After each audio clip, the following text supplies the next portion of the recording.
Zero-based budgeting is a very useful tool, but has to be approached with caution. Zero-based budgeting is what it says it is. You start effectively from year zero. And the principle behind it is to look at all the processes that the organisation goes through and to say, do we really need to do this? What would happen if we didn't do it? Can we do it in a different way? And the idea is that the organisation breaks its processes down into what are called decision packages. In other words, it's a yes, no. Do we keep it?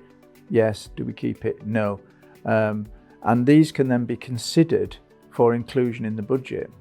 And each of these decision packages can be costed out from scratch. The big advantage of zero-based budgeting is that it can tackle inefficiencies and waste. Incremental budgeting, which is probably the system that most organisations use, some form of it, tends to find that inefficiencies and waste are built in, because what you're doing is starting from that position 1 last year and then adding a bit to make position 2 and so on and so forth, taking a little bit away perhaps, depending on what you've been doing. But it doesn't encourage an organisation to review its processes and its methodologies. Zero-based budgeting does exactly that, but there is a big downside to it. It is time-consuming and it requires a lot of thinking.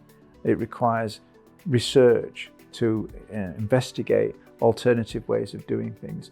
So, for example, you could look at, one of the processes is in an accounting practice, one of the big costs is salary base, for example.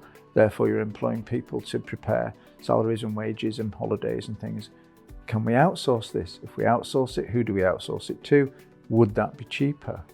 So it requires a lot of input from the finance team, but perhaps should be something which should be carried out every now and then. Perhaps not every year, but maybe every 2 to 3 years, we start again from the beginning, look at everything that we do, and we say, let's start from year zero. Let's see where we get to. Let's see if it bears any relation to what we've been doing in the past.